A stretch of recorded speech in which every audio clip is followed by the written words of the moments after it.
Assalamualaikum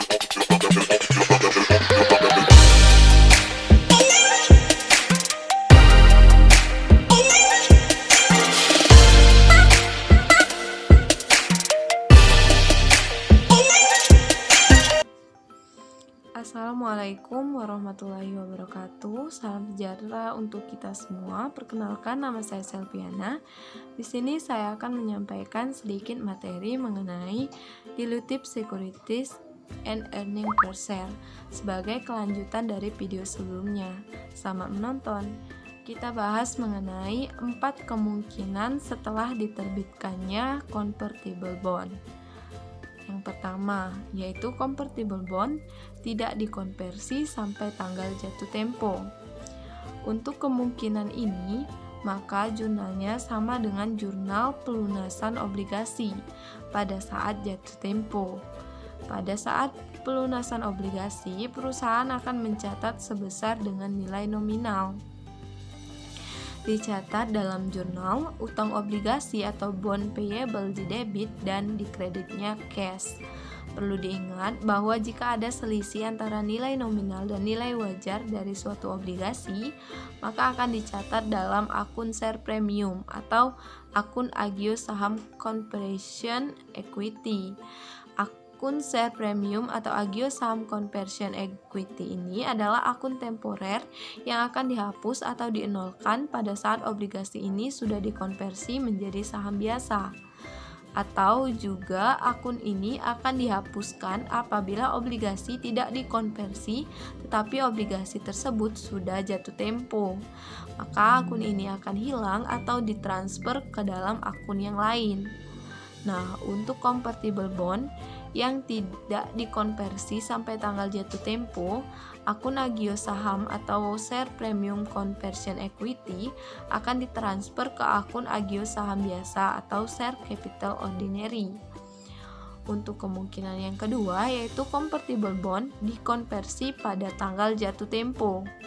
Jurnalnya yaitu pada posisi debit ada akun agio saham ekuitas conversion atau akun utang obligasi, dan pada posisi kredit yaitu pada akun saham biasa atau akun agio saham biasa.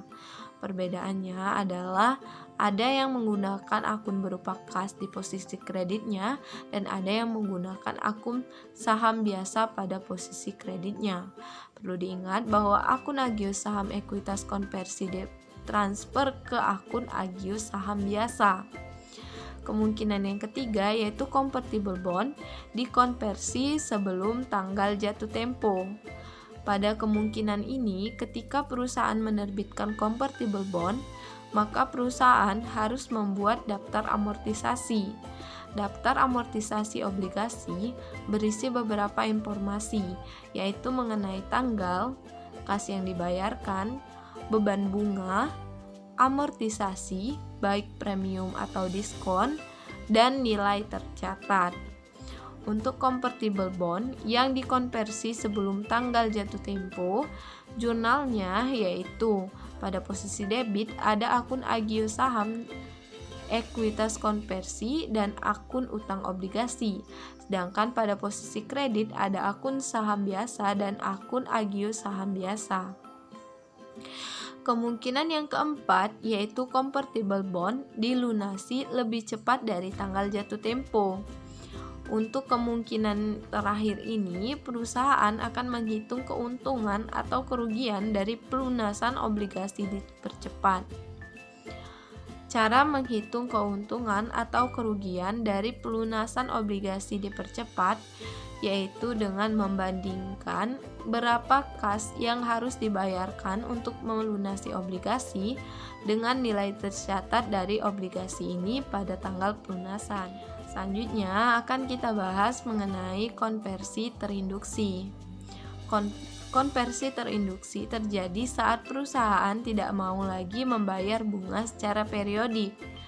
Tujuan dari konversi terinduksi ini ada dua.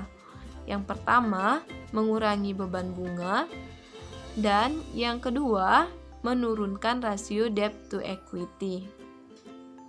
Permasalahannya terletak pada bagaimana jika bondholder tidak mau mengkonversi convertible bond yang dimiliki. Jika terjadi hal demikian, maka perusahaan akan menginduksi atau memberikan rangsangan berupa iming-iming adanya tambahan kas sebesar jumlah tertentu supaya mereka mau mengkonversinya. Tetapi keputusan tersebut sepenuhnya berada di tangan bondholder. Pada saat bondholder setuju untuk mengkonversi convertible bond menjadi saham biasa dengan adanya kas yang diberikan perusahaan, maka perusahaan akan membuat jurnal dengan mendebit akun beban konversi.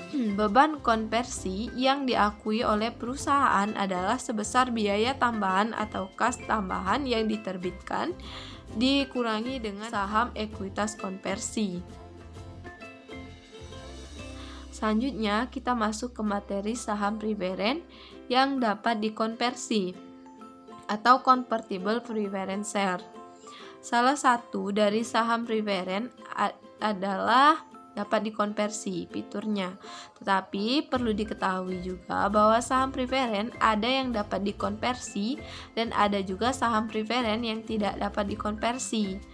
Terjadinya pengkonversian atau pembelian kembali atau dengan kata lain pelunasan dikarenakan saham preferen punya batas waktu didasarkan pada nilai buku dari saham preferen. Kemudian jika terdapat selisih atau perbedaan antara jumlah kas yang dibayarkan dengan nilai buku yang tercatat, maka perusahaan tidak boleh mengakuinya sebagai keuntungan atau kerugian.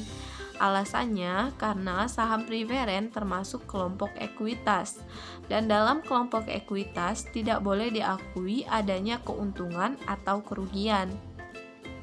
Maka perlu diketahui bahwa yang boleh diakui sebagai keuntungan atau kerugian adalah kalau kategorinya liabilitas. Maka apabila terdapat selisih antara nilai buku dan nilai yang dibayarkan pada saham preferen akan dicatat pada akun retained earning. Kita masuk ke jenis sekuritas dilutif yang terakhir, yaitu waran atau opsi waran. Opsi waran adalah pemberian hak kepada pemegangnya untuk membeli saham pada harga dan periode tertentu. Penggunaan waran berpotensi menyebabkan laba per lembar saham atau earning per share perusahaan turun. Inilah sebabnya waran termasuk ke dalam bagian dari sekuritas dilutif. Ada 3 situasi penerbitan waran. Yang pertama, agar sekuritas lebih menarik. Yang kedua, memberikan preemptive right kepada pemegang saham. Dan yang ketiga, yaitu kompensasi kepada direksi atau karyawan.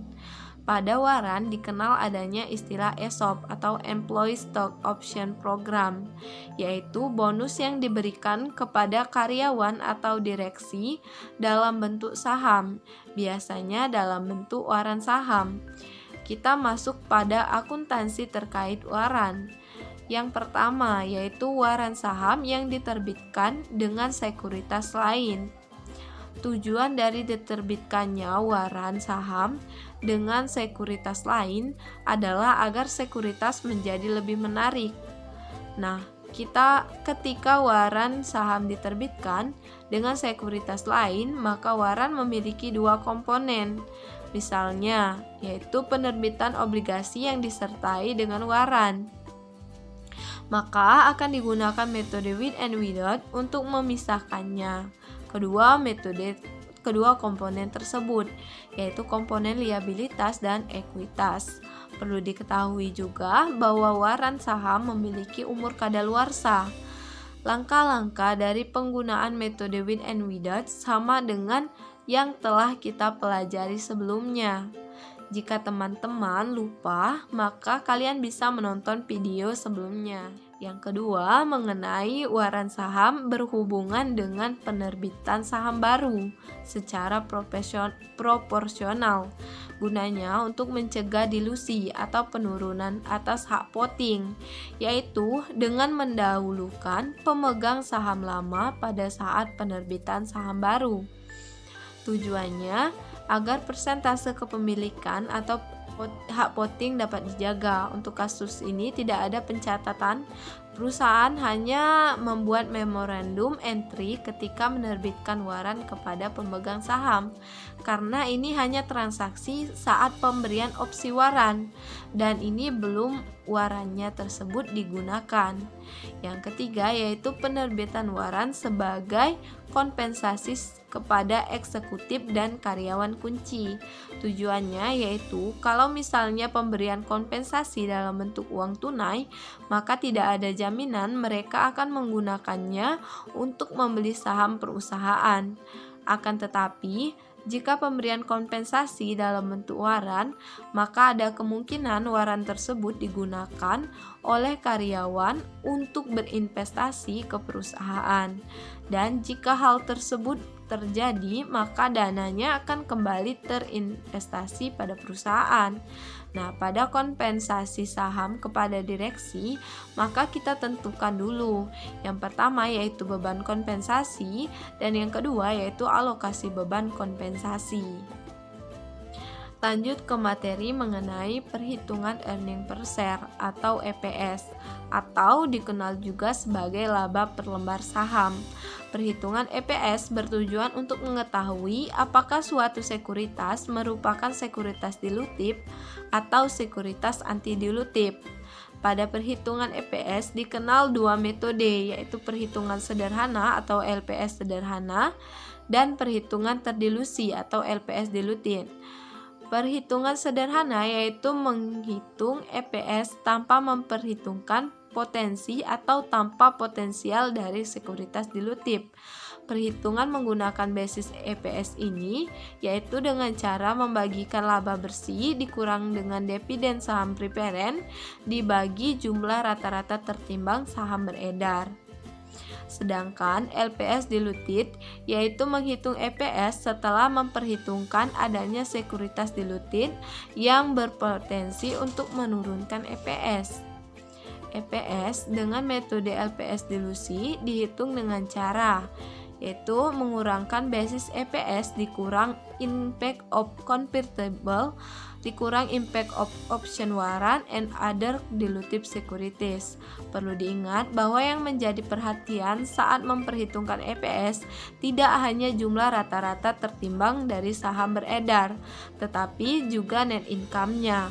Karena jika ada beban bunga, maka penghasilan kena pajak tinggi dan income menjadi meningkat. Selanjutnya, mengenai jumlah rata-rata tertimbang saham biasa beredar. Untuk menghitung jumlah rata-rata tertimbang saham beredar, perusahaan harus melakukan pembobotan jumlah saham beredar berdasarkan bagian periode saham tersebut beredar. Dikenal istilah faktor pembobot waktu. Faktor pembobot waktu diperoleh dengan membagikan jumlah hari beredarnya sekelompok saham dibagi dengan jumlah hari dari suatu periode. Dan untuk menghitung jumlah rata-rata tertimbang saham biasa beredar dengan cara mengalihkan jumlah saham yang beredar selama jangka waktu tertentu dikalikan dengan faktor pembobot waktu. Jika setelah sekuritas tersebut diterbitkan menyebabkan earning per share perusahaan turun, maka dapat dipastikan bahwa sekuritas tersebut merupakan bagian dari sekuritas dilutif. Tetapi jika penerbitan dari sekuritas tersebut justru malah membuat adanya peningkatan earning per share, maka sekuritas tersebut merupakan bagian dari sekuritas anti dilutif. Mungkin sudah dulu untuk video kali ini. Saya minta maaf kalau ada salah kata dan penyampaian. Terima kasih telah menonton video ini sampai selesai. Sampai jumpa di lain kesempatan. Terima kasih dan saya undur diri. Wassalamualaikum warahmatullahi wabarakatuh.